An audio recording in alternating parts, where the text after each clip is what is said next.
All right, I'm excited to be here today with my new friend Guenter Loibl.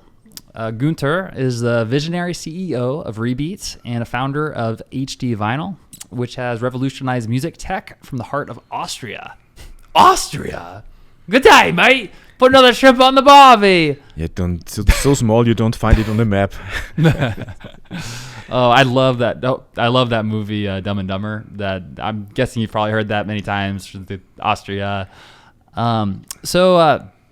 Guenter has pioneered digital accounting in music, foreseeing the data surge from streaming platforms. He's a trailblazer behind HD Vinyl, blending analog warmth with cutting-edge precision. And Guenter, you're the first ever podcast guest that we actually had here at the Modern Musician Studio.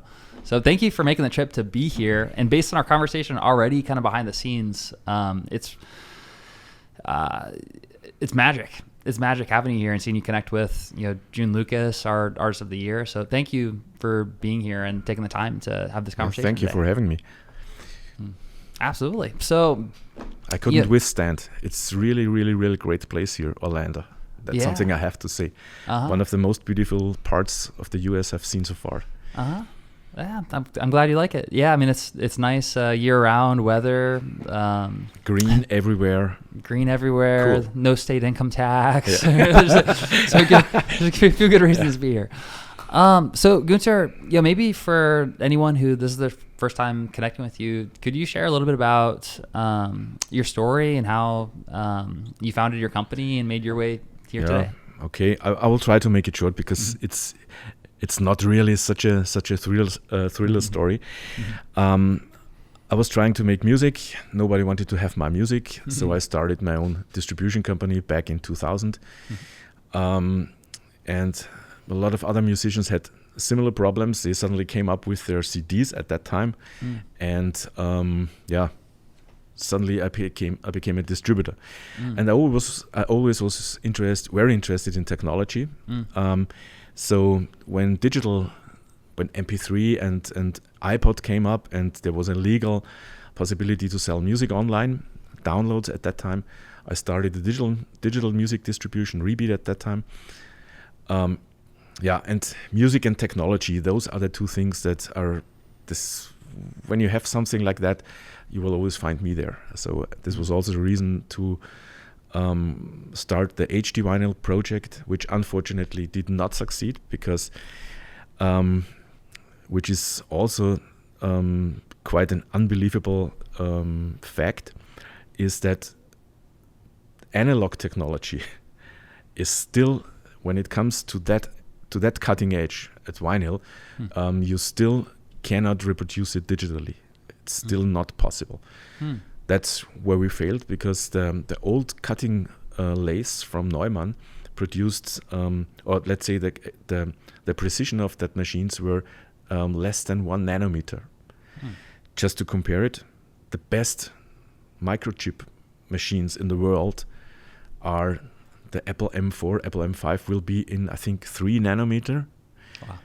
Wow. But they do this on an area of 2 centimeters times 2 centimeters, and we had to do this on 30 centimeter diameter. So it was the precision to create a vinyl digitally controlled to create an analog groove still is not possible. That will be a lot of vinyl lovers will like that because when they have the discussion, what is better, digital or analog, I can say from what I've learned, analog still. Interesting.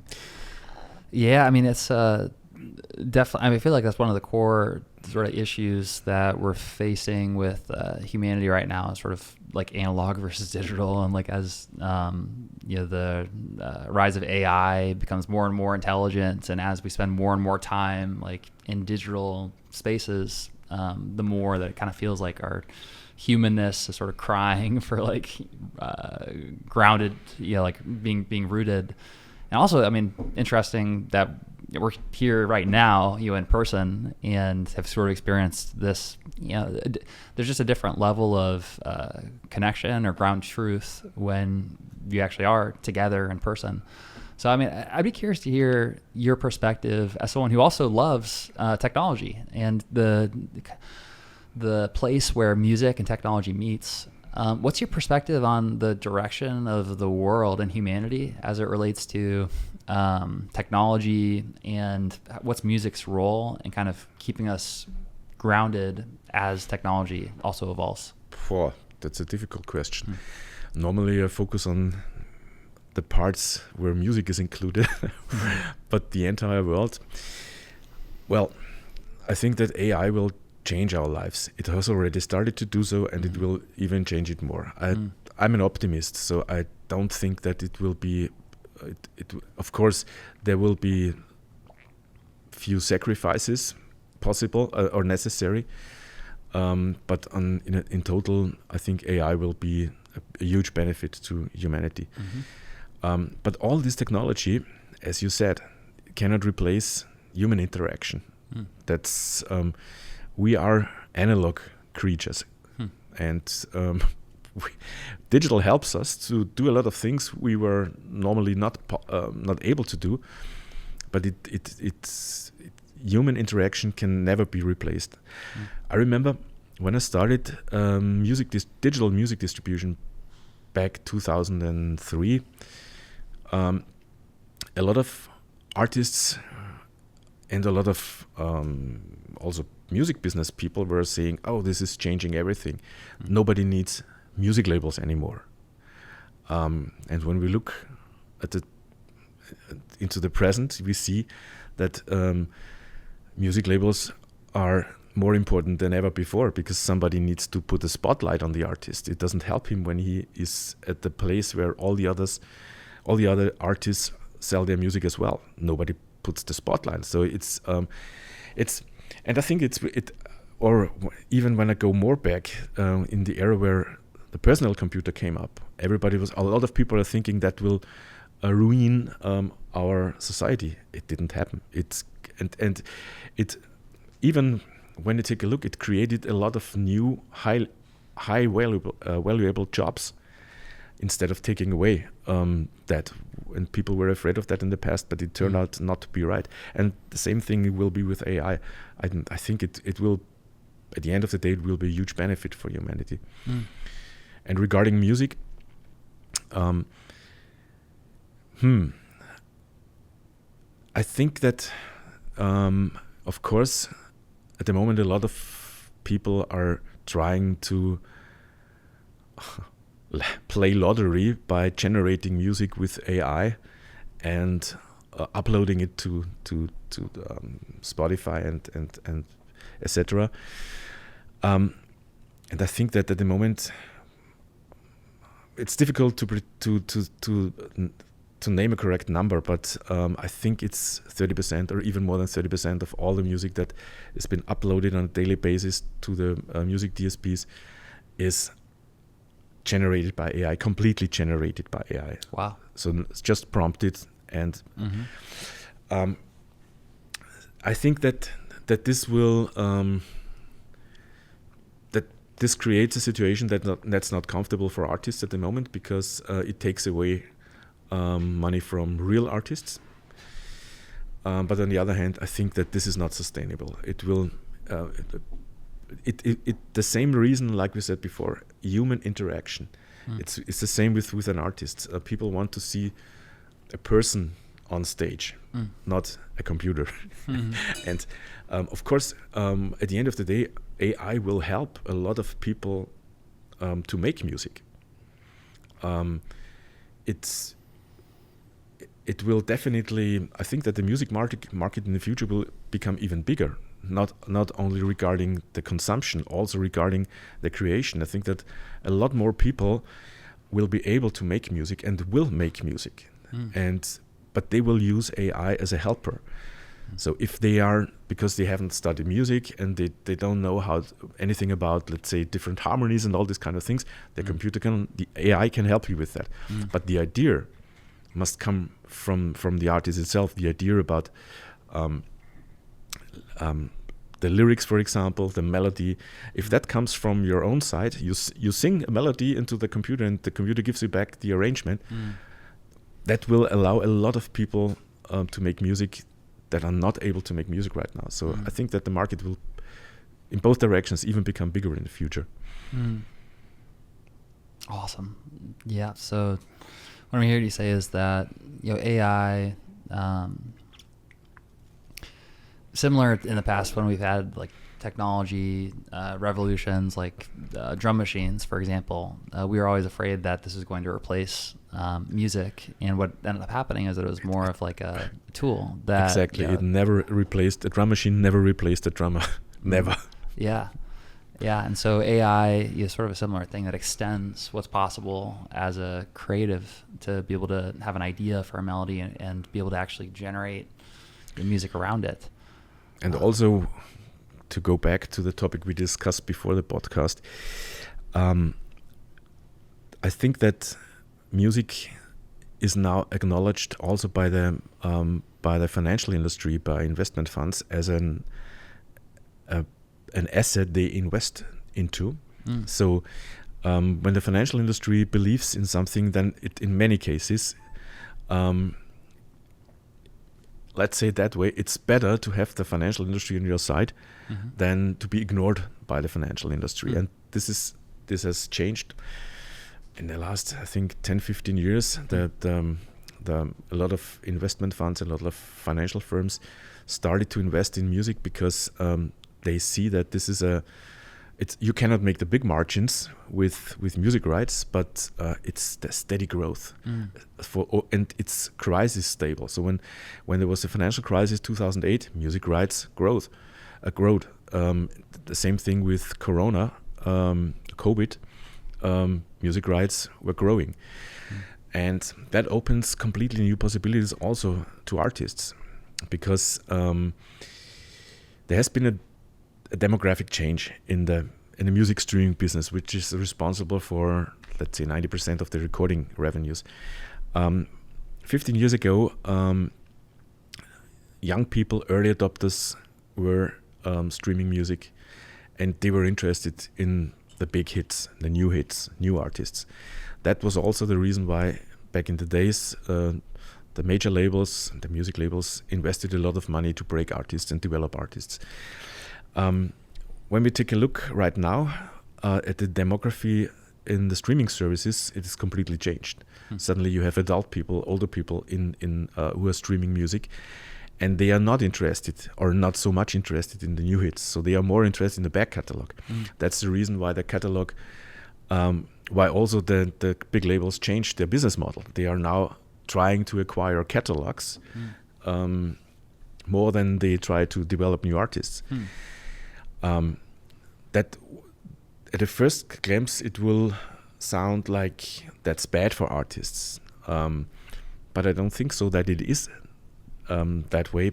It will just change the way how they start their career.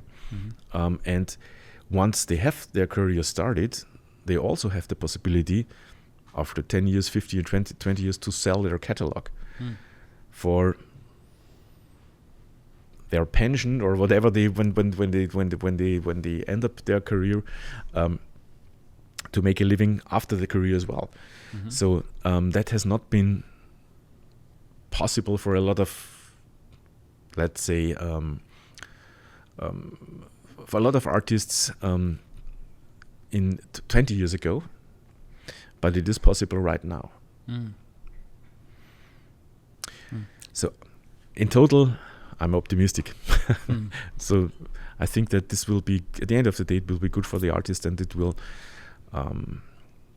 they will need help with things like your app. And again, we are on the topic technology.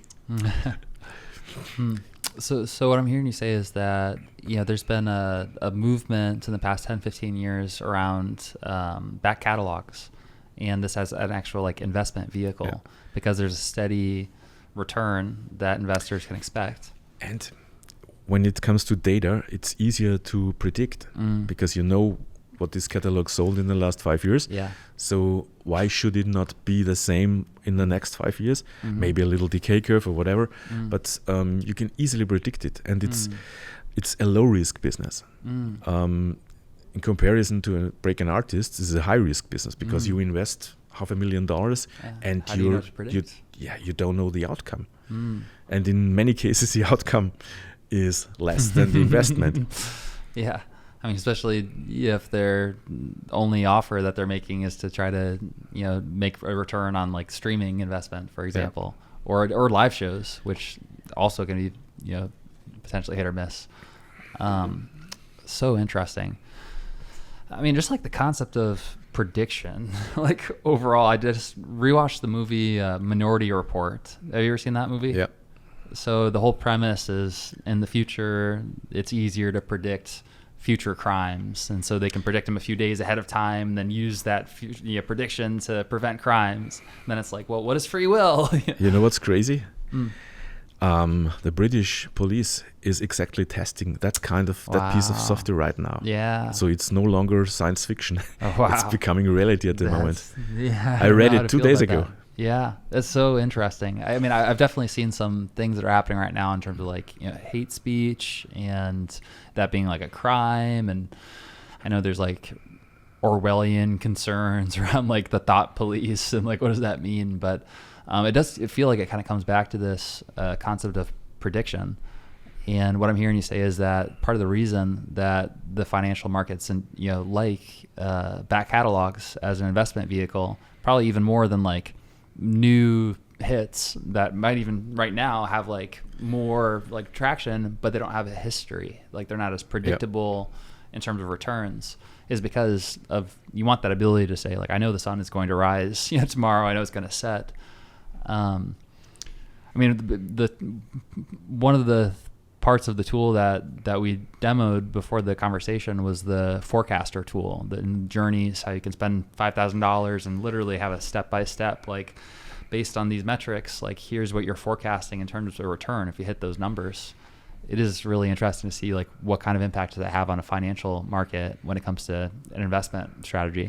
I know that you don't want this podcast as an advertisement for your own product, but let me just say that one sentence. I think that this is really something that will happen in the future. Your tool is exactly what an artist will need.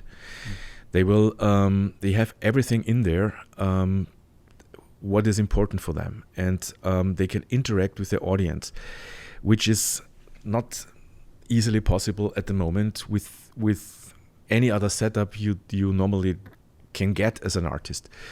And I remember few months ago, I was in Los Angeles interviewing Tulln. He is the guy he's a legend. He's now 78 years old, but he's still very, very fast in his brain. And who were some of the artists that they had worked with? Yeah. No. You could I know you mentioned a few of the legendary artists. Yeah, he was a guy who produced all the hits of the Bee Gees, Staying Alive. He Barbara Streisand, Eric Clapton, everything from the 80s, 90s went through his hands. He was the guy who invented the drum loop. Anyway, but he was also talking about the future of music and what he thinks is important. And he said two things, which for me is weighting very high when it comes from such a person who knows and has done such successful things. And Albie said two things. He said, don't be afraid of AI. AI will be a helping tool. People want to make music and people want to listen to what artists are doing and not computers. Of course, somebody might say EDM, what's with that kind of music, but even there, a human is turning the knobs. And the second thing he said, and that brings me back to your application, to your app, he said, to become a superstar, you need to become the speaker of your audience. And the bigger the audience, the bigger the success. He said that was back in the 60s when the Beatles came up. They were the first ones who were talking about, or singing in this case, about love and all these kind of things for the young generation in a way nobody has ever done before. And they were the speaker for the young generation. In the 70s, when the working class people had money and wanted to make party, the Bee Gees were the speaker of this crowd. And when we take a look at right now, Taylor Swift, young women, encouraging young women, telling them to go their way and do positive things. And that means you need to know your audience, because how can you become a speaker if you don't know your audience? And that makes your app so interesting, because there's for the first time there's interaction between the artist and the audience, and that's something that I think will maybe be really a disruptive tool to change the music business entirely, or at least how artists become successful. So I don't want to talk about your app anymore. No, please go on. No, you said we don't want to do this an advertisement, but I had to say this because it's true. I appreciate that. I mean, it means a lot coming from you, and I know you have some deep experience, in the industry, and you've connected with a lot of people who have been a part of the fabric of the music industry. And what I'm hearing you say is that I love that advice that he shared with you. To become the voice of the people. Yeah, it just seemed like that music is that's almost like its role, is that it brings us together, and it communicates in a way that is like, it expresses a collective identity. Yeah. And so what I'm hearing you say is that like an artist needs to be able to communicate as a speaker, on behalf of the community. In order to do that, there's no way to do it if you don't know who your people are. If you don't have those conversations with them. Awesome. And that's not my intel. That's at Elbe-Galuten. Cool. So I'm curious as it relates to music and technology, in particular with like financial markets and like where investments go. We talked about the power of prediction. And one thing that we didn't demo, because we took a step back from this temporarily to focus on the community building and the audience tools, but I still see it as like a fundamental opportunity in the music industry, is related to like Web3 and blockchain for digital artwork. The way I look at it is the fact that the Mona Lisa is worth $800 million, but Let It Be by the Beatles has never been worth more than $1. Feels like there's a big gap there in terms of like the value of a piece of artwork.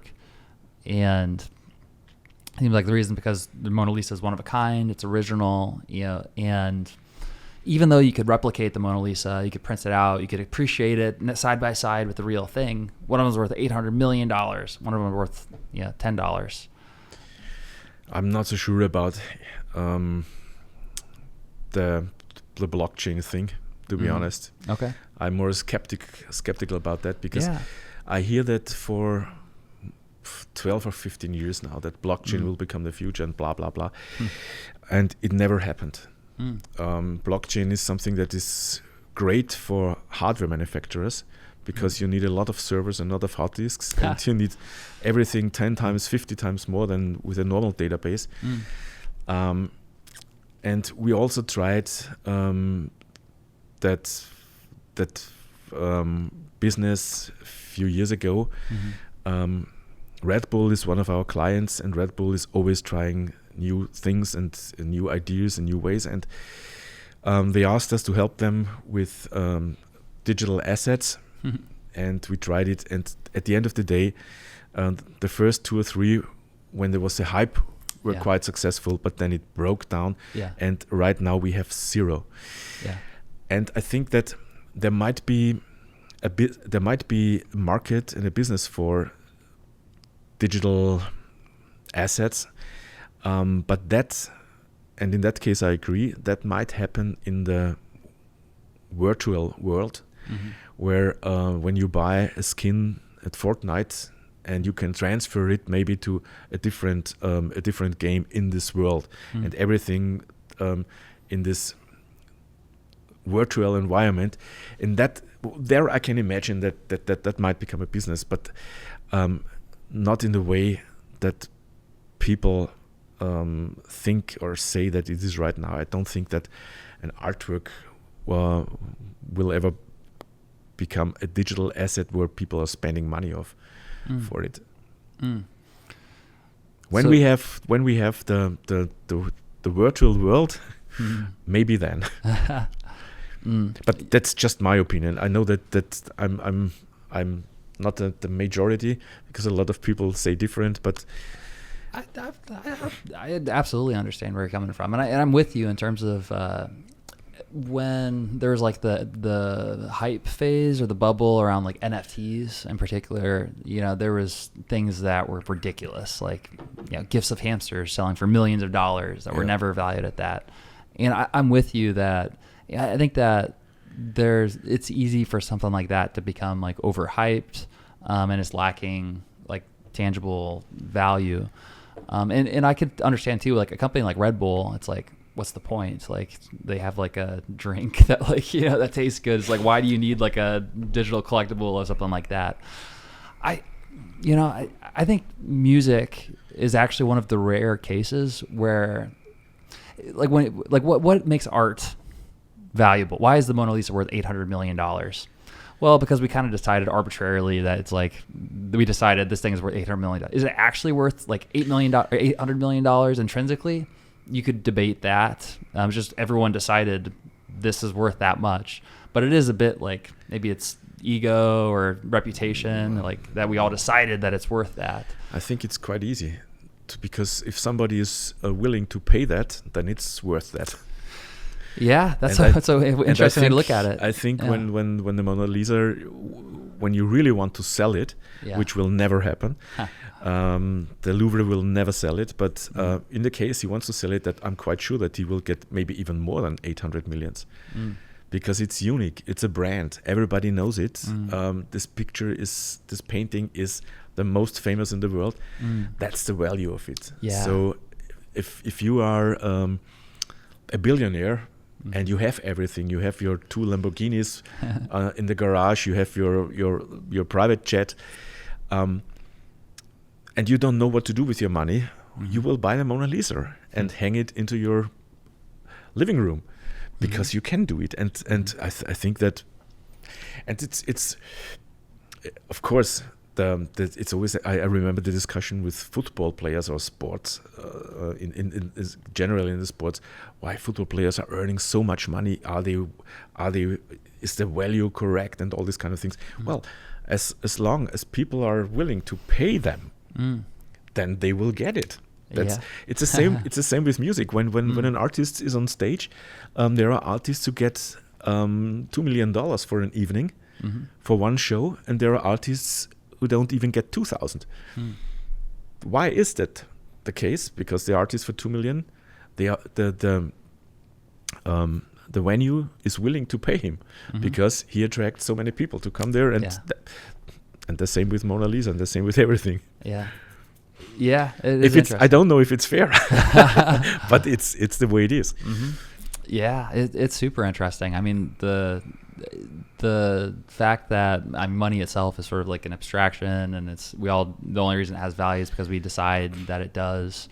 But then like also in a market, supply and demand, with like, I think that's one of the reasons streaming is devalued the monetary value of music so much, because effectively it's kind of it really doing that?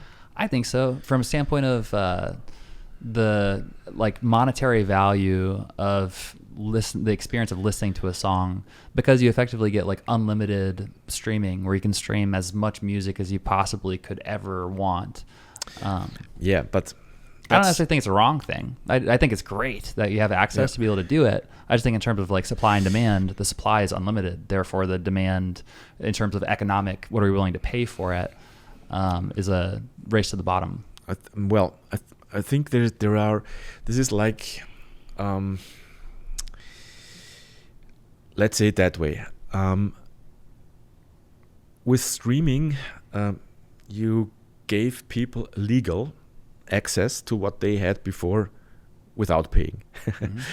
That's the first thing. The second thing is that streaming is replacing more and more radio. And when you take a look at the vinyl sales, which the vinyl sales are going up for the last, I think, 20 years now, and have overtaken, especially in the US, the CD sales. So there are physical sales, and they are becoming more and more.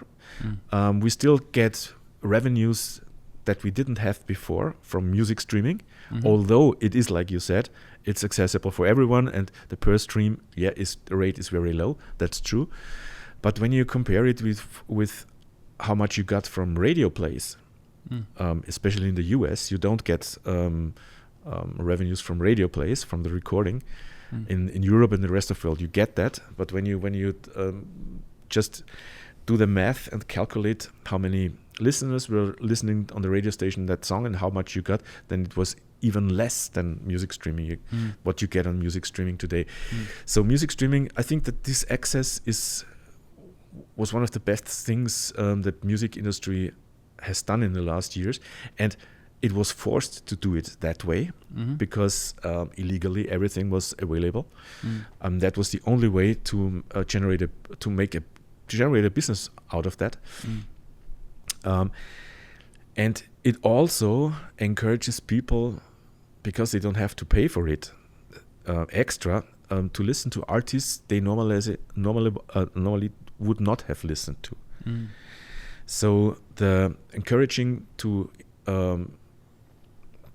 dive into the music and find new artists, new music that you love, is much better on music streaming than it has ever been before on CDs.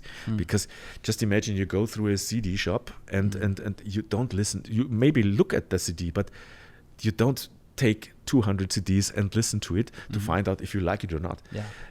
Nobody has done this. But in music streaming, exactly that is happening, especially with that playlist-driven thing.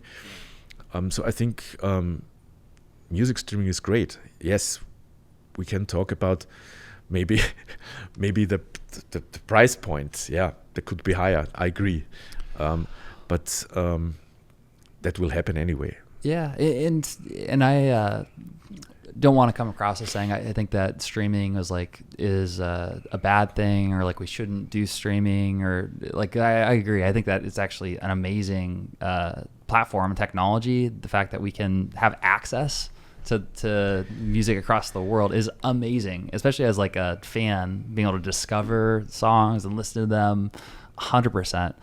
And you know, as we've talked about, I think it's led to an issue where there's so much music to be able to stream, and it's multiplying every year. Now it's getting easier to generate it with like AI plus like a human, and we have the same amount of time in the day, so it's kind of like hard. And so the way I look at it, specifically as it relates to the value of something tangible, and why I think like vinyls are having a comeback period, is because there is still something about the collectability of like owning something, holding it, displaying it. Definitely. The tangible nature of it, the limited quantity nature of it, that creates extra value there that I think is going to make a comeback. It has already happened years ago. It's maybe that's an aspect I didn't tell you. I founded the Vinyl Alliance. This was back when we run this HD vinyl project. That's why I know a lot of about the vinyl business in total. The idea was to set up a platform where all the stakeholders in the vinyl business are sitting on a table, and it was at that point, it was a test run. We invited a lot of heavyweights in the industry to Vienna to discuss the possibility of starting a Vinyl Alliance. And this invitation, at the beginning I was not so optimistic, but the funny thing was that nearly all of the invited people came to Vienna. We had a great evening, and then the next day we had a great discussion about the Vinyl Alliance, and we started that a few weeks later in New York. We had the constitutional meeting, and since then the Vinyl Alliance is growing. They have now, I think around 60, 70, 80 members, all the heavyweights in there. So from the music industry, you have Universal, Sony, Warner.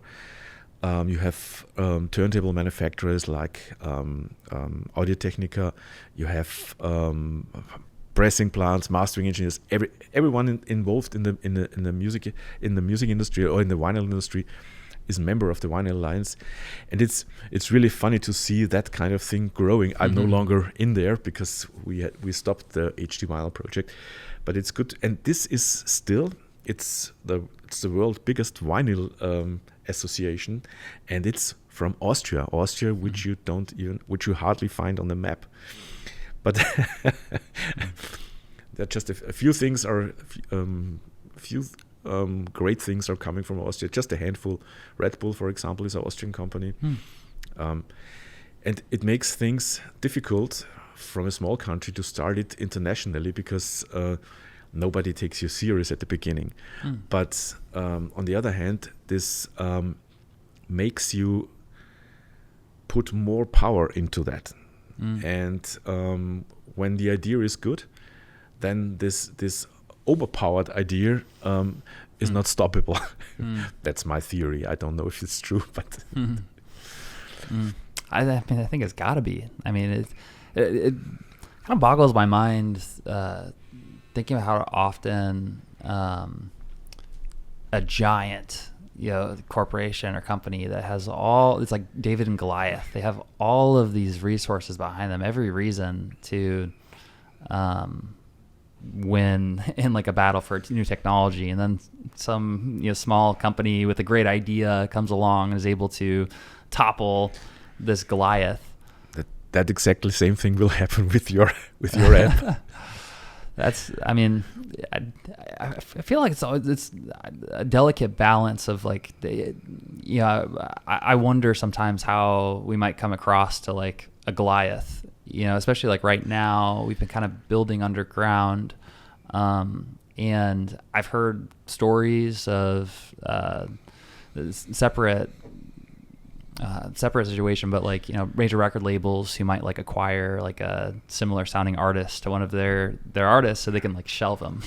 Yep. So for me, like I'm like I've got my radar and spidey senses like tingling, but if I was one of these companies and I saw what we were building right now, I feel like my instinct would be either like try to like squash it or like maybe try to acquire it.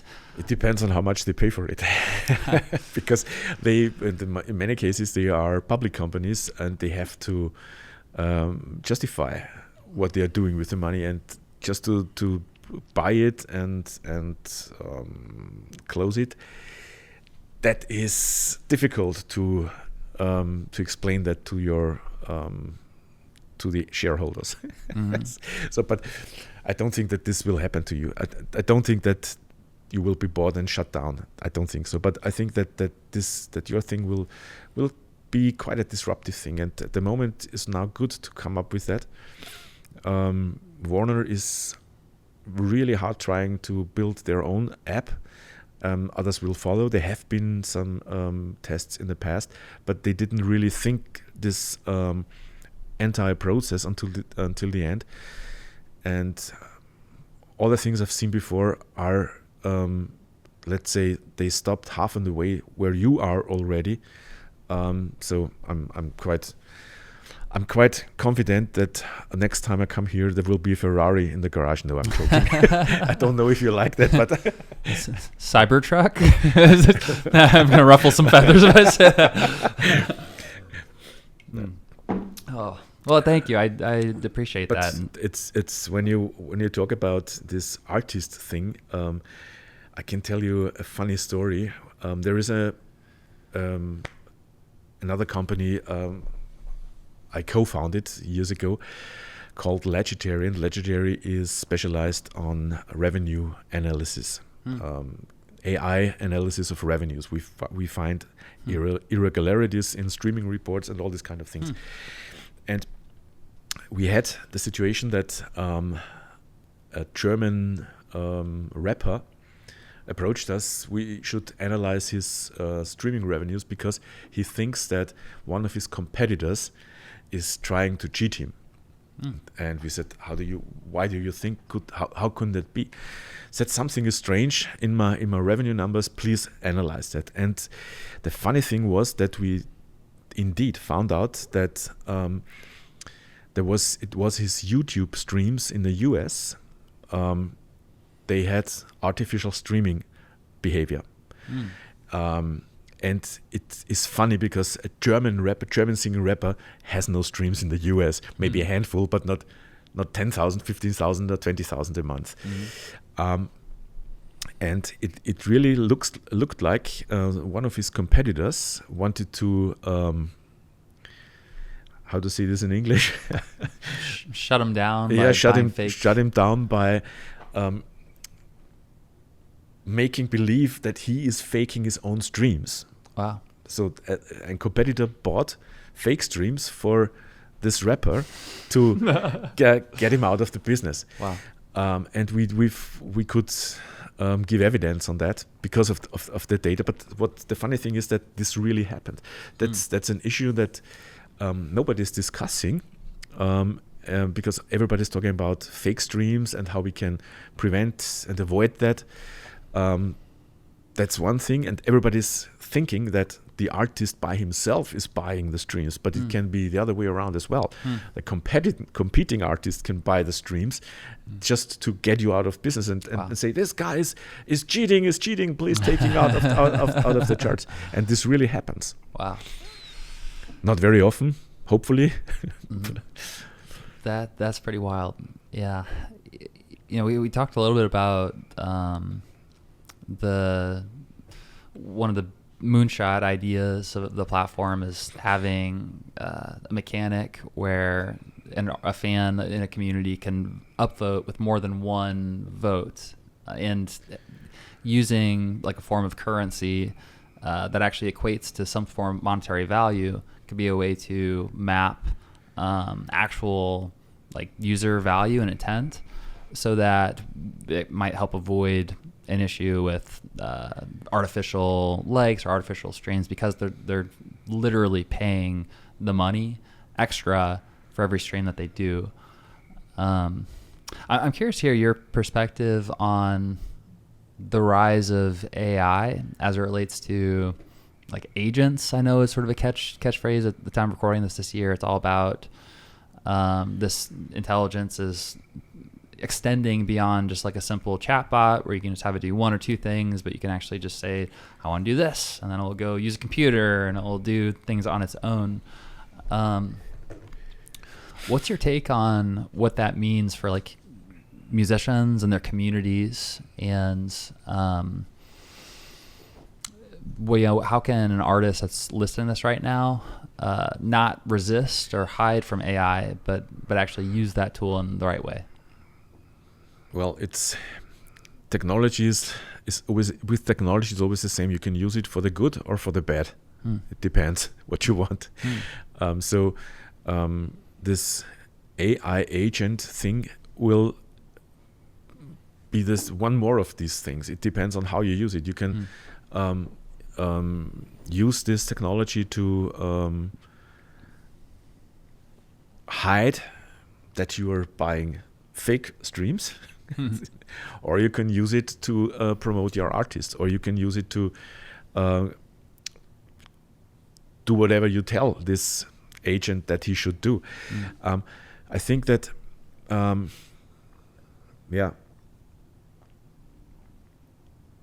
great power comes great responsibility. Exactly. And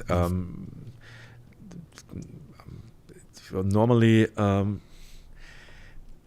in the history of there has always been a situation where a technology has been used to the extent to create something bad. Let's say nuclear bomb, for example. But on the other hand, this technology is also used to produce carbon-free energy. Used to when you take a look in the medicine, is also used to heal people. So it depends on what you do out of it. It's the same with those kind of things. I think at the end of the day, important is that AI will not replace artists. That's not entirely true, I have to say that. AI will replace not good artists, let's say it that way. But a real artist, a good one, the value of a good musician will even become higher than it is right now, because it will make that difference. AI has a problem. AI is not creative.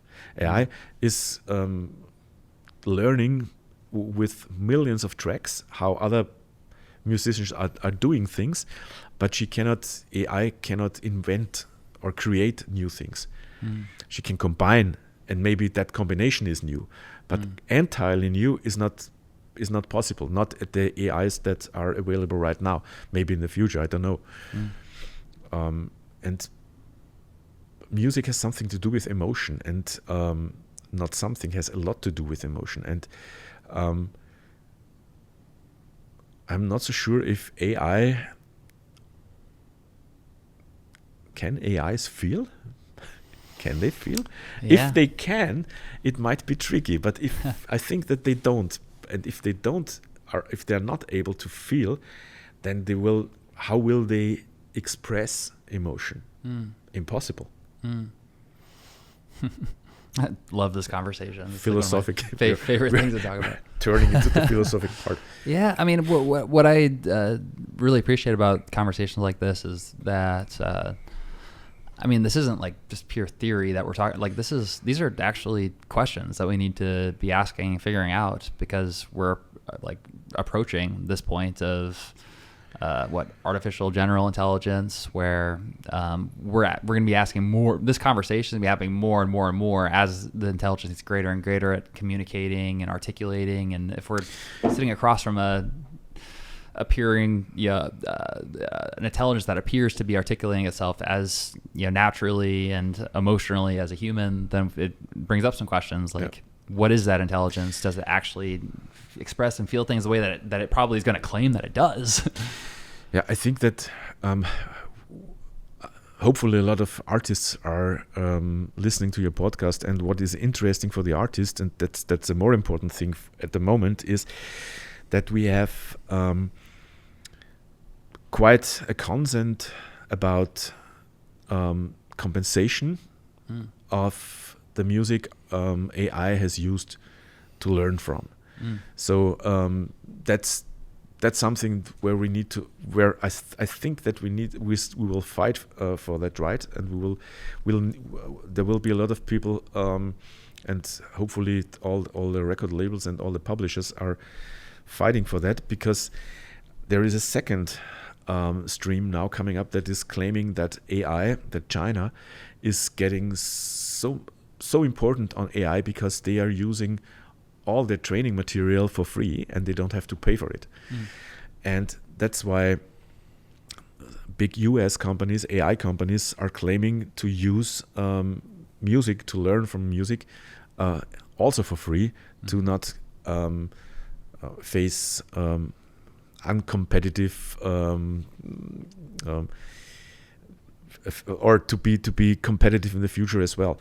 And that is something that will, if the lawmakers agree with that will be quite a catastrophe for the music industry, because that will mean that no matter from how many songs the AI has learned from, there will be no compensation for the composer, for the artist, from that training material. And I think that this is something every artist should be aware of when that topic comes up, and especially here in the US, make up your mind and take a look at which of your senators or whoever is fighting for your rights, instead of of the other way around for the AI companies, because that will be a huge income in the future, because a lot of parts of music partially will be generated from existing material. And it's only fair to compensate the artists, the songwriters, the composers, and I think that's something people should know, that there are those two, that we are standing on the crossing. Are we going into the learning material is for free, then no compensation, bad situation for artists, or the AI companies, they have to pay for the learning material. And I have to say that when AI companies claim that the Chinese do not pay for it, that's not true. Because I know this, we had requests from China that they wanted to use our content for learning, for using this as learning content for their AIs, and they agreed to pay for it. We didn't do this. We refused it anyway, because at this point it wasn't clear how the law will develop in the future.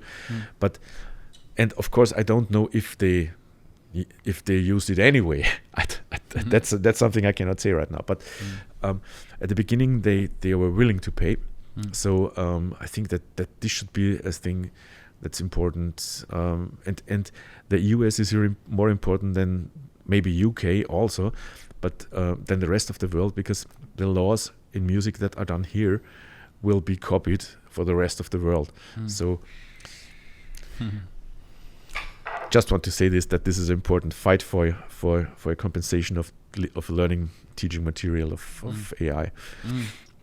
Yeah, thank you for sharing that. Yeah, I mean, some of these issues are so big, and I'm glad that there are people who are smarter than I am that are you're bringing it up to my awareness, like yourself, here on the podcast, and also across the world. I know this is like a big dialogue right now that we're trying to figure it out, because it's new territory, and I know there's a little bit of gray area around copyright, like if it creates original work that doesn't exist somewhere else, then it uses training data. One argument I've heard is, what makes the way that we learn from our influences, how we listen we might listen to someone and then create something that was influenced by them, but if it's new and it's different, then we don't have to compensate the original artwork. It's a little bit different if you're literally training like a system based on that tool, and then using this tool to like sell subscriptions. I can see that being a different case, but I also can understand both sides of the argument. I wonder if there's some way to create like a way to track, like almost like a fingerprint or something with different pieces of artwork, that when it's used in a in the training data for AI, that like it has hints of that, so then you can compensate it for it, or what that would look like. Maybe something in the Web3 world with that. I don't understand it fully. Yeah, it's let's say it that way. Our quality control at Rebeat is by human. So humans are listening to music and are doing the polishing before we upload that to Apple and so on. And the guys at the quality control, they can immediately tell you if this was AI generated or not. Wow. Because they hear it. So that means you can do, when a human hears it, you can theoretically also analyze the differences and do it and create an electronic tool or a software tool that detects artificial or AI generated songs as well. But the problem is that AI gets better, and the learning curve of AI generated songs in the last 2 years has been unbelievable. The quality of those songs is exploded. And right now our guys can say if this was AI generated or not, but I'm not sure if they will be able to do that in a year. Yeah. So it's the only way to make sure that song has human interaction is when you do something, when you do some watermarking in the digital audio workstations, because when that music is generated, you have the finished audio file. So no DAW, no digital audio workstation software has been involved. And when you start with recording, that you watermark every recording that has been done, then you can collect the different, when you mix it on an audio workstation, you can collect the different sources, and at the end you get the result. You can tell how many percentage of the result has been generated by AI. But nobody is following this idea at the moment. So I've not heard that Apple, Steinberg, or anybody else is doing, or Pro Tools is moving into that direction. So I think it will be very difficult in the future to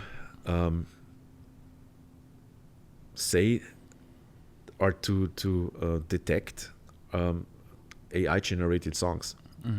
The only thing that will be important is, will people like it or not? And if people like it, I think in the music business or in music history, everything has happened. So there will be a situation where completely AI generated song becomes number one. And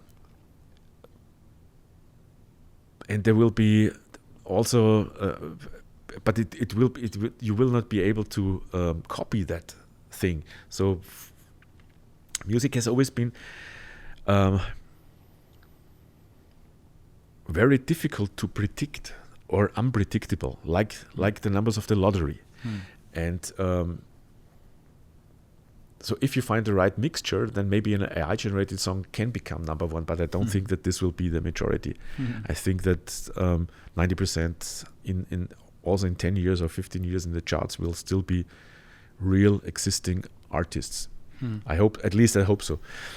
Nobody can predict it, not even me, because nobody knows what really happens with AI and how good this thing will be in the future.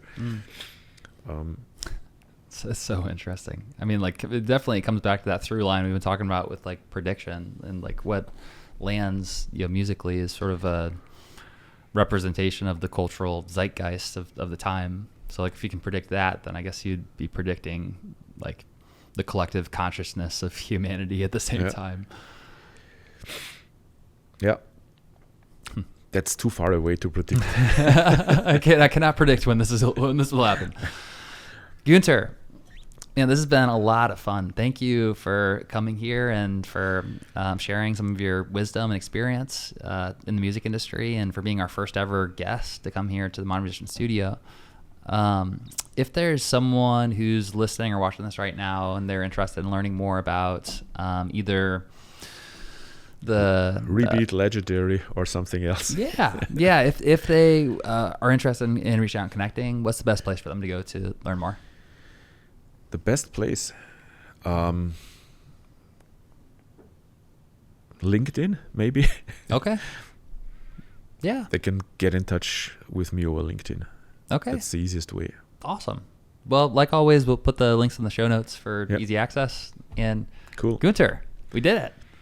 Thank you.